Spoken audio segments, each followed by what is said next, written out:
Alright, hello everyone, it's Silver Kyle, and today I would like to talk about Marvel Spider-Man on PlayStation 4 because I had a blast with this game. This is one of the best Spider-Man games that I've played, one of the best superhero games, not the best superhero game, but one of the best, and also one of the best games that I've played this year so far. This was everything that I wanted it to be. And I beat it about a week ago, so it only took me about, I think, maybe a week and a half or something to beat the game. It's relatively short. I would say maybe around the 15-hour mark. But that is... You could have maybe pushed it for another 5 hours. But I feel that this was still a very good length for this kind of game. But what happened was I was at work and some of my coworkers have this game because they were like, oh, what game should I play? I was like, as soon as I played Spider-Man, I was like, you need to pick that up. So they did. And they were talking about it. And as we were talking about it, it just made me want to go back and play this game. So I've beaten the game. I'm probably like 70% done the game. Like they actually have the percentage in the game. And now I'm kind of tempted to go back and beat it by 100%, get the platinum for it on the PlayStation 4, which is not usually something that I do. I get a game, I beat it, I get the credits, I'm out. Usually that's all I do, unless there's a multiplayer component, in which case I'll play a little more of that. But this game, oh man, it is the post-game stuff, because you can technically do everything beforehand. And I could have done that, but I was just kind of going at my own pace, kind of doing a few side missions, the main story, side missions, main story. And the side missions, to me, really felt like something that you would have as Spider-Man. I compare this a lot to the Arkham games. That's what I felt like it would be. It would be like the Batman, Arkham Asylum City, Dark Knight, or not Dark Knight, but Arkham Knight. And I feel that this closely resembles Arkham Knight because you have a complete city to go around. And you do have side missions where it feels like you are Batman because you have to go beat up some villains that are on the ground, you know, burglars or something like that. You have things to go and collect in this game. Not nearly as hard as the riddles, like the question marks in the Batman series. Some of those are just crazy hard to find and not as many. But still, there are quite a few collectibles in here that you slowly use to upgrade more. The more experience that you get, the more you can upgrade your skills and also get new suits and things. And the suits are always just an extra flair to the game. You know, they created this actual white suit for the game itself. But there's a ton of suits in the game. Not everything that I would want, but there's still quite a bit.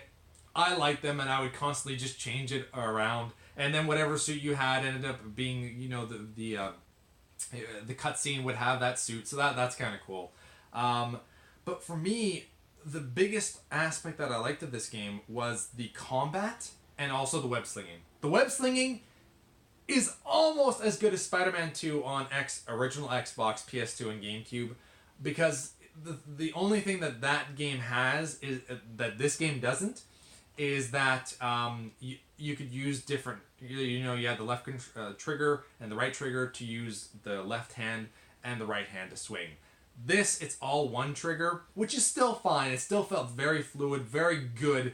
You can do these things where you can do somersaults and things like that. And another thing, too, that they added in this game is that there's sometimes an area where there's going to be like a tube or something from construction, or there's a very small space that's kind of blocked off, but like enough for like Spider-Man to technically go through. And if you're swinging and you get to that place and you go towards it and you press X, I think it's X, and you'll do like a double spider web and then just push yourself through and launch yourself through in these very small spaces, and it kind of creates like a cutscene. It's awesome. It makes the game so much funner, just being able to constantly be doing all this webbing and stuff, and kind of have these moments where it's like, oh, that's a small space, I bet I can fit there, and you do it, and it works, and it creates like a cutscene. It's not a cutscene, but it kind of zooms in. It makes it more believable that you're Spider-Man. I'll go with that. Another thing, too, is that this is much more of a lighthearted game than the Batman series. I mean, it is rated teen, whereas the Batman series is rated mature. I don't think I would have wanted a mature Spider-Man, because I don't feel that that's really where I like Spider-Man. Batman makes sense. Dark Batman comics, yeah, that totally happens. That makes sense. Batman is a darker character than Spider-Man. He's much more lighthearted. He's Deadpool without swearing. That's what Spider-Man is. The story in this game, very good. It really felt like you were reading like a comics or you're watching a TV show of Spider-Man and you were kind of just playing that life. you do end up seeing quite a few characters and villains. I won't spoil anything, but you do see quite a few people from the comics. There's two specific villains that they really focused on, and they gave them a lot of character development. Really like that. Loved any time that you were involved with one of these specific characters. I really enjoyed it, and it made for a much better ending. I will say though that I do wish that we had a little bit more character development for some of the other villains that we have in this game that kind of just show up and you do get to battle them still, but I wanted a little bit more from them, and I think that that's where you could have had another 5 hours of kind of developing these other characters. And I kind of wish that we would have seen just a little bit more of an integration of these characters showing up more once in a while. Like you take on one boss at the very beginning, and then that boss is in jail, and you're kind of still dealing with, like, even though they're in jail, you're kind of still dealing with, I guess, their goons or something, and you have a conversation with them while they're in jail. And I think it would have been cool if we could have had more conversations like that, and maybe that character shows up later on or something. I think I just wanted a little bit more. But still, what they did with the characters was really good. The supporting characters, I do not like Miles, or I didn't like Miles until this game. This was a great introduction to Miles, and now I actually, as much as I don't want a bunch of Spider-Mans, it makes sense. I enjoyed the way that they introduced this character, and I'm okay with this character now. And May does a good job. Like I said, there's one specific villain that has a lot of time that gets built up with Peter Parker as well. Really, really like that. And there's only one negative character for me, and that was Mary Jane. MJ was so annoying for most of the time. Sometimes she was alright, but and you also have times where you will play as MJ or Miles, and they're just kind of like running around and hiding from people. They were okay, but I always wanted to be Spider-Man. Like, there's actually one scene, though, that was kind of cool, where you play as one of the characters, and you see Spider-Man in the background doing things. And I always like that idea, that, like, when you play as a character, and you can kind of see some other familiar character, like, even in movies, when you follow one character that's maybe not, like, a superhero or, like, very powerful, but you see another character that you know of, and they're kind of just in the background, and you see them kind of doing their thing. I've always liked that, so that was kind of cool. But MJ feels as if she should be on the same level as Spider-Man, and that she should be able to get into these dangerous situations and stuff just like he does, and that they're partners. And it's like, no, you're not a partner, because she doesn't have superpowers. It's not because that she's a woman that Spider-Man's freaking out. It's because that he had to save her, I think, like 4 times in this game, where he had to specifically go in and save her. And I was like,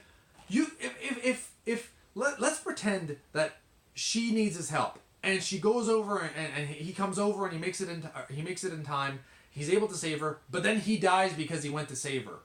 I think she'd be feeling pretty horrible, because she always gets herself in these situations that she doesn't have to. If she's just walking downtown and she gets into a situation and she calls them and she's like, okay, I just walked into and stumbled in on this and I wasn't looking for it, and I got caught by this villain.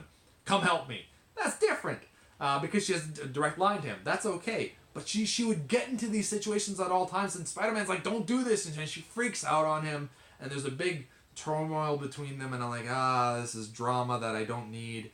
I'm okay with love stories and relationships and things like that in movies and video games if it's done right. And when they're annoying and stubborn and being idiots, I don't like that. That's the end of the rant for that. I still very much enjoyed the rest of the game. One other thing that I will say, though, is that I wish that they had... The combat's great. The combat is great. A lot of the combat, I feel that I would when there was a bunch of people, I would kind of have these battles. I'd come in and just beat up a bunch of them at once, and then I would jump away and I would swing away, because they're constantly shooting at you. So to me, it was so fun to kind of go so fast. Whereas Batman, you're taking a lot more time. Batman is a much slower game than Spider-Man. So there is a big difference there. But I wanted the jump button for Spider-Man, just pressing the X, I think it's the X button, makes you jump. And I wanted it to be a higher jump, because it feels like it's just a regular jump that I could make myself. So, excuse me. I wanted a bigger jump, and you eventually do get to unlock a bigger jump where you could basically jump like halfway up a building if you were doing that, and then you can swing from that point, and that's fine. But in combat, I wanted something where it was a bigger jump than what you currently had. That's the only few negatives that I have. MJ was kind of annoying, and a bigger jump. That's it. That's all I wanted. Everything else about this game was freaking awesome. I absolutely loved it. I'm thinking of platinuming it now, and I would strongly recommend this game if you very much like Spider-Man or superhero type games. This is where it's at. Fantastic game. On Black Friday, you have to pick this up. Like this is, I wouldn't say it's a reason to own a PS4 unless you're a huge Spider-Man fan. And also the end credits. There is 2 post-credit scenes, and one of them was like, what's going on? That is not normal canon. They're completely changing things up, and if they're gonna do that and they're gonna do it in a video game, I'm kind of interested to see where that goes. So we'll see how that all pans out. I really hope that they make a sequel to this. I think that they will, but yeah, this was a freaking awesome game. Go and check it out. If you like the Batman series, you're gonna like this one. Thank you all for watching. You've been bearded in Beardage.